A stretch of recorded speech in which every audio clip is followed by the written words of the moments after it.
자, 근세유 사회를 들어가도록 하겠습니다. 자, 조선의 신분제도는 크게 법제적으로는 양인과 천민으로 구성되어 있는 양천제라고 할 수가 있고요. 이 양인에는 크게 또 실제적으로 가장 상층부에는 양반, 그리고 그 다음에는 중인, 그리고 상민 이렇게 구성되어 있는 걸 알 수가 있겠습니다. 그래서 법적으로는 양인과 천민으로 크게 나뉘지만 실제적으로는 이 양반과 이 상인 이 중심으로 해서 반상제로 흘러갈 수가 있다고 할 수가 있겠습니다. 이 양인과 천민의 가장 큰 차이점은 이 양인은 국가에 대한 일정량의 의무가 있고 그에 따른 권리를 누리는 반면에 이 천민의 경우는 그런 의무와 권리가 없고 일종의 재산, 물건으로 취급당했다라는 것을 알 수가 있겠습니다. 교재를 보시면 자, 괄호 1번에 양천제도와 반상제도라고 되어 있습니다. 자, 양천제도는 양인과 천민으로 구분하는 조선의 법제적인 신분제도를 얘기할 수가 있고 양인은 과거에 응시할 수 있는 권리가 있었습니다. 그 대가로 끝에 보시면 조세와 국역의 의무를 납부한다. 쉽게 얘기해서 국가의 수치제도의 운영에 대상에 포함이 되는 계층이 바로 이 양인 계층이라고 할 수가 있겠습니다. 그러나 천민은 비자유민으로서 개인이나 국가에 소속되어 천역을 담당한다. 개인에 소속되면 산업이, 국가에 소속되면 공업이라고 할 수가 있겠죠. 그래서 동그라미 2번에 보시면 양반과 중인이 하나의 신분층으로 정착이 되면서 조선이라고 하는 나라는 이 반상제도로서 운영이 되었다라고 볼 수가 있겠습니다. 자, 그리고 자, 오른쪽으로 넘어가시면 자, 양반의 경우는 시험에 나올 만한 건 별로 없고 조금 주목하실 신분계층은 중인이 되겠습니다. 자, 오른쪽에 동그라미 2번에 중인의 의미를 보시면 좁은 의미로서는 관청에 소속되어서 어떤 특정한 기술직을 수행하는 기술관으로서의 의미를 가지고 있고 넓은 의미로서는 이 양반과 상민의 가운데에 속해서 가운데 있는 중간 계층을 의미하고 있습니다. 자, 니은의 구성을 보시면 일단 중앙과 지방관청의 서리와 향리로서 그 직책을 계속해서 세습을 하는 일단 중인이 있고요. 자, 그 밑에 서얼이 있습니다. 서얼. 서얼 같은 경우는 특이한 계층인데 이거는 양반 첩의 자식을 서얼이라고 합니다. 자, 그래서 이 서얼 같은 경우는 중인과 같은 신분적인 처우를 받았지만 특이할 점으로서 문과응시에 금지되었다라는 점이 아주 특이한 점으로서 이 부분을 조금 여러분들이 기억을 해주시면 좋겠습니다. 문과응시에 금지가 되었다라는 것이고요. 자, 그 다음에 동그라미 3번에 상민을 보시면 자, 상민의 대부분을 차지하고 있는 것은 기역의 농민이었고요. 니은에 수공업자가 있고 디귿의 상인을 보시면 시전상인과 보부상이 있습니다. 이 시전상인은 국가가 허용하는 서울 중앙의 종로에서 상인 행위를 하는 사람들을 시전상인이라고 불렀고 보부상의 경우는 지방에서 국가의 허락을 받고 지방의 장시에서 활약을 했던 사람들을 바로 보부상이라고 하였죠. 자, 그래서 리를 보시면 특히 이 양인 중에서도 거의 하는 일이 거의 천민과 다를 바가 없는 그런 사람들을 신량 역천이라고 했습니다. 그래서 그 사람들은 법제적으로는 상민에 속하지만 하는 일이 거의 천민과 더 똑같았다라고 보시면 되고요. 자, 노비의 처지는 대부분 천민의 대부분을 차지했고 개인의 재산으로 취급을 당했다. 그 정도만 보시면 되겠습니다. 다음 장으로 넘어가셔서요. 자, 이번에 사회정책과 사회시설에서는 괄호 2번에 사회제도를 조금 주목해 주시면 좋겠습니다. 자, 동그라미 2번에 환곡제도가 있는데 이것은 국가에서 봄에 춘궁기에 원래는 백성들에게 곡식을 빌려줘서 가을에 이제 어느 정도 이자를 붙여서 갚게 하는 일종의 농민 구휼기구였는데 이 환곡제도가 나중에는 국가가 이것을 일정량의 이자를 가지고 이것을 수취하기 때문에 나중에는 세금제도로서 변화한다는 사실까지 여기서 조금 제가 얘기를 드립니다. 그래서 조금 기억해 주시고요. 자, 국가가 운영하는 농민 구휼 정책을 환곡제라고 한다면 동그라미 3번에 있는 사창이라고 하는 것은 양반들이 그 지역과 향촌에서 자기네들이 중심이 되어가지고 이런 환곡제도와 비슷한 취지의 농민 구일 정책을 운영을 하는 것입니다. 그러면서 양반들의 영향력을 그 지역 향촌에서 유지하고 확대해 가기 위한 정책이 바로 사창이었다. 그래서 국가 주도냐 양반 주도냐라는 것에서 조금 구분을 해주시면 좋겠고요. 자, 오른쪽에 향촌사회 조직과 운영으로 가보겠습니다. 자, 괄호 1번의 향촌사회 모습을 보시면, 자, 동그라미 1번의 향촌의 편제로서 먼저 전국을 8도로 나누었고 그 밑에 부, 목, 군, 현이라고 하는 하부 단위를 두었습니다. 그리고 여기까지는 중앙에서 지방관을 파견했고 이 지방관을 조선에서는 흔히 수령 혹은 우리한테 익숙한 말로는 사또라고 하는 거죠. 자, 그리고 가장 하부 단위 이 촌은 가장 하부 단위 촌이 있는데 이 촌 같은 경우는 면리제로 운영이 됐습니다. 면리제. 면리제라고 하는 거는 일정량의 자연촌, 이거는 이런 자연촌을 하나의 리라고 편성을 했습니다. 그래서 이런 리가 몇 개가 있으면 이런 리를 또 하나의 커다란 면이라고 규정을 해서 가장 하부 단위인 촌은 이런 면리제라고 운영을 하면서 여기는 중앙에서 주방관이 파견되지 않고 이 나름대로 자치적으로 운영이 되었다라는 것을 기억해 주시면 좋겠습니다. 동그라미 3번에 보시면 향약이라고 하는 것이 보급이 되었습니다. 이 지방에 있는 양반 사족들이 자신네들의 그런 영향력을 강조하고 그 여론을 통제하기 위해서 향촌에서 지켜야 될 자치 규약을 만들고 여기에 플러스 성리학이 국가의 이념인 조선 사회에서 유교윤리를 가미해서 이 양반들이 자기네들이 어떤 향촌을 이끌어갈 수 있는 그런 기반이 되었던 게 바로 이 향약입니다. 그리고 이 향약은 두 번째 줄에 보시면 대표적이었던 중종 때 대표적이었던 사림이었던 이 조광조가 처음으로 실시했다라고 하는 거 좀 기억을 해 주시고요. 자, 그 밑에 괄호 2번의 촌락의 구성과 운영에서는 동그라미 2번의 촌락의 신분 변화를 조금 주목해 주세요. 기억에 주로 양반이 거주했던 지역을 반촌이라고 불렀습니다. 이 반촌의 경우는 양반의 친족과 외족, 그들끼리 하나의 동족으로 구성이 되었다라는 것이고 니은의 일반 평민과 천민으로 구성된 지역을 민촌이라고 했습니다. 그래서 동그라미 3번의 촌락 공동체를 보시면 지방의 양반들이 자기네들끼리 어떤 하나의 조직체 그런 것들을 만들었는데 그런 것들을 동계와 동약이라고 그랬고 동계와 동약이라고 불렸고 그 지역의 일반 농민들이 자기네들끼리 구성해 놓은 그런 조직체를 향도나 두레 이렇게 이런 식으로 결성을 하였습니다. 그래서 이런 것들은 누구 중심으로 어떤 조직체가 만들어졌는가 그런 것을 여러분들 조금 봐주시면 좋겠습니다. 자, 다음 장으로 넘어가셔서 자, 큰 4번에 성리학적 사회 질서의 강화라고 되어 있습니다. 조선 후기가 되면 이제 양반 지배층들이 그들의 지배 질서를 더욱더 강화하기 위해서 강조하는 것들이 두 가지가 있는데 바로 이 첫 번째로 예학이라고 하는 것이 있고 두 번째가 보학이라고 하는 것이 있습니다. 예학이라고 하는 것은 쉽게 얘기해서 국가 사회 전체적으로 이 예라고 하는 것을 강조하면서 그런 뭔가 유교 질서를 더욱더 강화하는 것이고 예라고 하는 것은 겉으로 드러나는 것이기 때문에 겉으로 드러나는 이런 모습들을 더 강조하는 것이고요. 보학이라고 하는 것은 조선 후기가 되면 이 족보 편찬이 아주 유행을 하게 됩니다. 그래서 양반들이 본인들의 그런 뭔가 가문의 지위를 더욱더 강화하고 보여주기 위한 것으로서 이 보학이 강조되고 특히 이러한 것들은 조선 후기가 되면 아주 강조가 된다라는 거 꼭 기억을 해주세요. 자, 그 밑에 서원과 향약은 예전에 우리가 한번 공부했던 겁니다. 이 서원과 향약 같은 경우는 사림들이 지방에서 그들의 질서를 강화하기 위해서 인재를 양성하는 기구로서 서원, 그리고 자치규약으로서 유교윤리를 가미해서 그들의 여론을 장악하기 위한 향약, 이 두 가지는 사림의 지지 기반으로서 꼭 기억을 해 주십시오. 자, 그 밑에 사회 변동으로 넘어가도록 하겠습니다. 자, 괄호 1번에 신분제의 동요. 동그라미 2번에 양반층의 분화가 있는데 조선 후기에는 이 양반층이 크게 분화가 됩니다.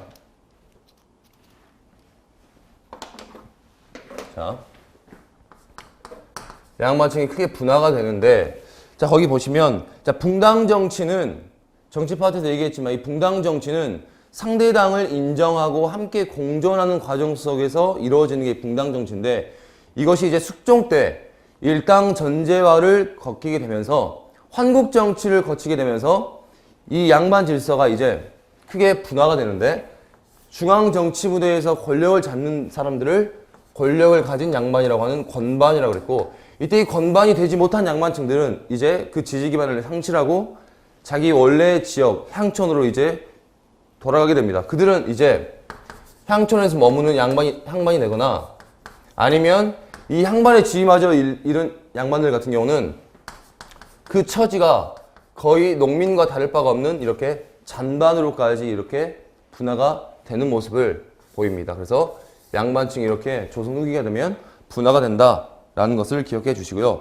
자, 오른쪽으로 넘어가서 동그라미 3번에 신분별 구성비의 변화에 밑줄을 그으시고 별표를 치시면 좋겠습니다. 이것이 바로 조선 후기의 신분제 질서의 동요를 대표하는 말인데요. 한번 읽어보면, 부를 축적한 농민들이 양반 신분을 사거나 족보를 위조하는 경우가 빈번히 발생하여 양반 수는 증가하고 상민과 노비의 수는 점차 감소되었다.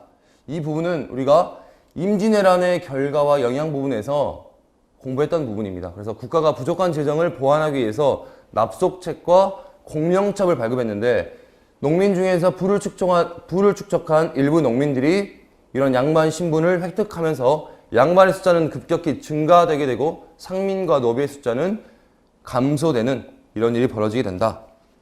반드시 기억을 해 주시기 바랍니다. 자, 그 밑에 중간 계층의 신분 상승 운동을 보겠습니다. 자, 서울 같은 경우는 원래는 아까 얘기했지만 문과 응시에 금지되었다는 그런 차별을 받았었는데, 이들이 이제 디귿에 보시면 집단 상소를 통해서 이 고위 간직에 준치하는 모습이 조선 후기 되면 엄청나게 활발해집니다. 그래서 정조가 되면, 정조 때 이 정조가 이 서울 출신들을 대거 이 귀장가계라는 왕실 도서관에 적극적으로 등용을 하게 됩니다. 그래서 서울들의 이런 모습들이 성공을 거두게 되는 것이고, 자, 그 밑에 중인의 경우는 디귿에 서학 등 외래 문물을 수용을 주도했다. 이 부분이 조금 중요한 것이고요. 기존의 양반이 주도했던 조선의 성리학적 질서 체계에 이 중인은 적극적으로 도전을 하게 됩니다. 자, 그리고 그 밑에 노비 후 해방을 부분을 보시면, 노비는 전반적으로는 조선 후기가 되면 그 숫자가 급격히 떨어지게 되는데, 자, 기억해 보시면 일단 군공을 세운다든지 노비 중에서 일정량의 부분은 국가에 납속을 하면서 자신의 신분을 개선을 하게 됩니다. 자, 디귿에 종모법이라고 있는데, 원래 조선 사회는 부모 중에 한쪽만 천인이면 그 자식은 노비가 되는 그런 일천직천의 방법으로 구성이 됐었는데, 영조 시대가 되면 어머니의 신분을 따라가는 노비 종모법이 실시가 됩니다.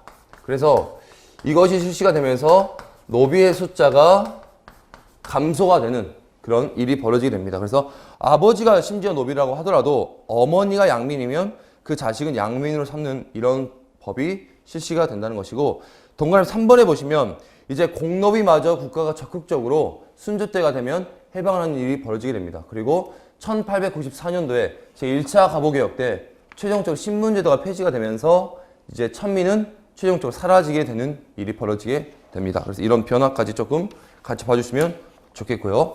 자, 다음 장에 보시면, 자, 디귿에 조선 후기를 보시면은, 자, 부계 중심의 가족 제도가 강화되었다. 아들이 없을 경우에는 양자를 입양하는 게 일반화되었다. 그래서 우리 역사에서 봤을 때 고려 시대에서부터 조선 전기까지, 이 전기까지는 여성의 지위가 거의 남자와 거의 동등한 이런 모습을 보였는데, 이제 조선 후기가 되면 이런 예학이라든지 보학, 그리고 성리학적 질서가 정착화되고 고착화되면서 이제 조선 후기가 되면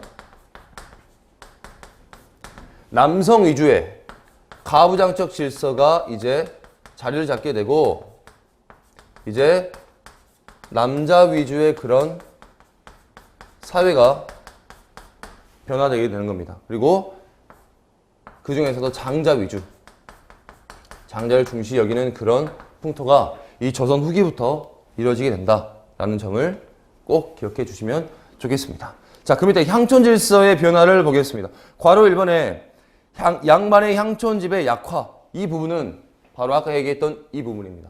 양반층은 이제 기존의 그런 양반들의 권위를 조금 상실하고 향반과 잔반으로 전락을 하게 됐는데, 이런 떨어진 양반의 권위에 도전을 하는 사람들이 바로 농민층이었습니다. 자, 농민층도 조선 후기가 되면 분화가 되는데, 그래서 양반이든 농민이든 조선 후기의 사회적인 모습에서 키워드는 분화입니다. 분화.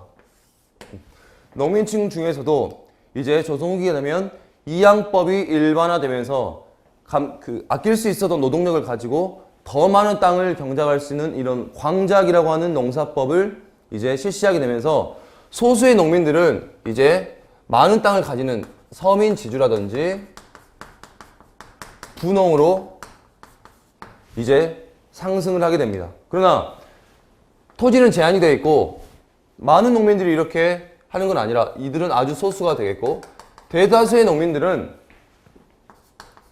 자영농 혹은 소작농이 되고, 남의 땅을 소작하지 못한 농민들 같은 경우는 이제 도시로 떠나서 임금을 받고 생활하는 임노동자로 전락을 하게 됩니다. 자, 이 중에서 서민 지주라든지 이 분홍인 같은 경우는 이 향반과 잔반, 그 지역의 향촌에 이제 더 이상 권위와 여론을 약화시켰던 이들의 권위에 대해서 도전을 하는 일이 이제 벌어지게 됩니다. 이것이 지금 조선 후기의 향촌의 모습이고요.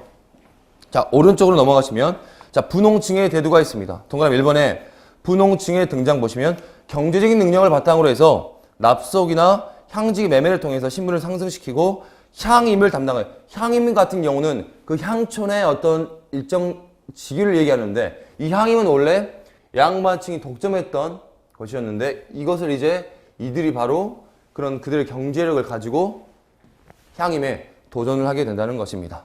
자, 그래서 그렇게 보시면 되고, 그런 부분들이 지금 그 페이지에 쭉 다 나와 있는 것입니다. 그래서 그냥 넘어가셔도 되고요. 자, 그 다음 장에 사회 변혁의 움직임을 보도록 하겠습니다. 여기는 제목 정도만 여러분들이 보셔도 충분합니다. 그래서 세부적인 내용보다는 조선 후기가 되면 이런 면에서 사회에서 움직임이 나오고 있구나 라는 점만 보시면 되고요. 괄호 1번에 사회 불안의 심화와 예언 사상의 대두, 이것은 조선 말기만 이런 것이 아니라 어느 시대를 막론하고 이런 모습이 나왔기 때문에 제목 정도 보시면 되고요. 괄호 2번에 천주교라고 하는 새로운 종교가 전파가 되었습니다. 이 종교는 처음에는 우리나라에게 서양의 학문으로 소개가 되었다가 점차 종교로서 변화됐던 것인데, 동그라미 2번에 보시면 주로 남인 계열의 실학자들이 이 천주교를 수용을 했습니다. 그래서 천주교의 특징은 밑에서 두 번째 줄 보시면 유교 윤리에 입각한 조선의 이 조상에 대한 제사를 거부하고, 그리고 양반 중심의 신분 질서를 부정하면서 이 평등 사상을 주장했기 때문에 국가로부터 상당히 많이 핍박받고 박해받았던 종교가 바로 이 천주교라고 할 수가 있겠습니다. 자, 오른쪽에는 이제 우리 내부에서 자생적으로 새로운 것이 등장하게 되는데, 그게 바로 동학입니다. 동학은 1860년도에 경주에 이 몰랑 양반이었던 최재우가 창시했던 종교가 바로 동학인데, 동학은 동그라미 2번에 디귿을 보시면 시천주와 인내천 사상을 가지고 있으면서 신분 차별에 대해서 저항을 하면서 만민 평등을 강조했던 것이 바로 이 동학입니다. 그래서 동학 또한 천주교와 똑같이 인간 평등을 강조했기 때문에 국가로부터 대단히 많이 탄압을 받았다라는 점을 기억해 주시고요.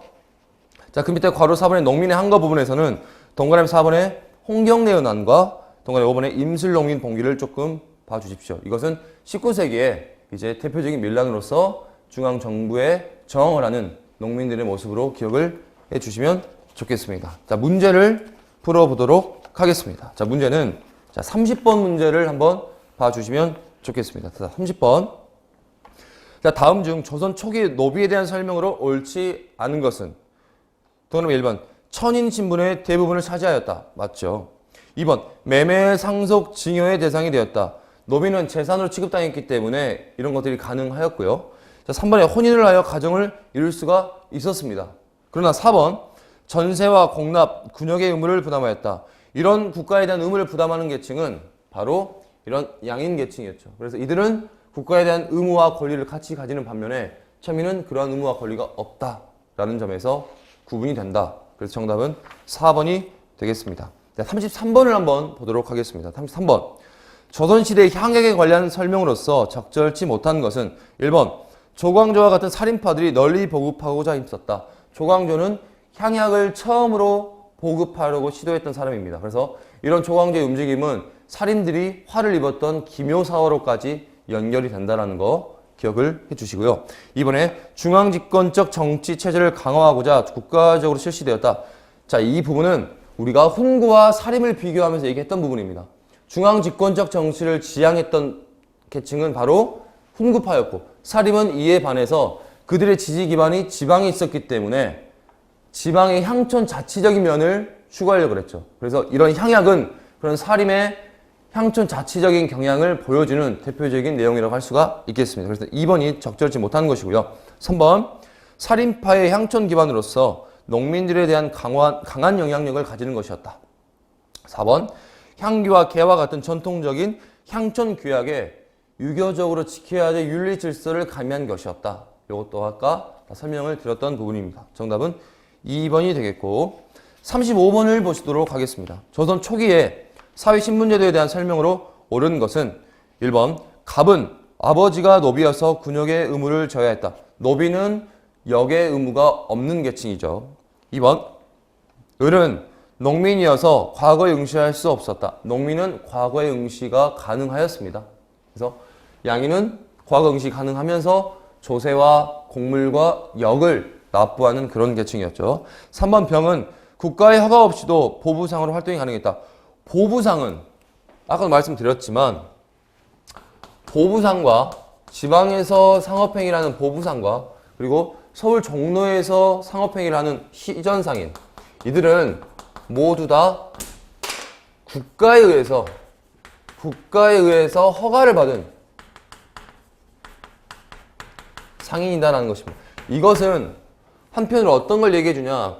조선이라고 하는 나라가 농업을 중시 여겼던 중농 정책을 펼쳤다라는 것의 반증이기도 합니다. 그래서 상업행위를 하는 것을 대단히 처음에는 규제를 많이 했기 때문에 국가가 허락하지 않은 사람들은 쉽게 상업행위를 할 수 없도록 규제를 한 것이죠. 그래서 서울에서는 시전상인들만, 지방에서는 국가가 발급한 그런 것을 가지고 있는 보부상들만 상업행위를 할 수 있도록 규정을 한 것이 바로 조선의 경제정책이었습니다. 그래서 이런 맥락에 입각해서 봐주시면 좋겠고요. 4번 정승의 자제인 정은 문음의 혜택으로 관리가 되었다. 문음은 바로 음서제도를 얘기했고 조선이라고 하는 나라도 역시 고려와 마찬가지로 음서제도가 운영이 되었습니다. 음서제도는 과거와 다르게 조상의 배경 이걸 가지고 시험을 보지 않고도 관리로서 채용이 되는 제도인데 고려의 경우는 그 혜택의 대상이 되는 게 바로 5품 이상의 관료의 자제들이었고 조선의 경우는 이것이 이제 2품 이상의 관료의 자제로서 그 대상의 범위가 축소가 됩니다. 이것은 무엇을 얘기하냐? 사회가 좀 더 신분과 혈통 중심의 사회에서 능력과 실력을 중시하는 개방적 사회로 더욱더 전환이 된다라고 볼 수가 있겠습니다. 네, 그래서 음서로 혜택을 볼 수 있는 사람들이 축소가 되었다는 것은 이런 의미를 가지고 있다는 것입니다. 그래서 정답은 4번이 되겠고요. 38번으로 넘어가도록 하겠습니다. 38번. 다음은 우리나라의 농촌사회의 여러 조직이다. 이에 대한 설명으로 옳은 것은?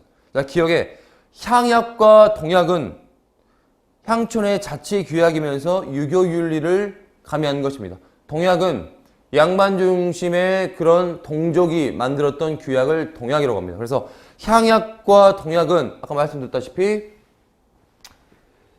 양반 중심의 그런 질서를 마련한 것이고 니은의 향도와 두레와 개 이런 것들은 농민층이 중심이 되어서 만들었던 그 지역의 나름대로의 공동체 질서를 얘기할 수 있겠습니다. 보기로 가보시면 1번 기역은 정부에서 조직한 향촌 규약이다. 여기도 틀린 말은 정부에서는 말이 틀린 것이죠.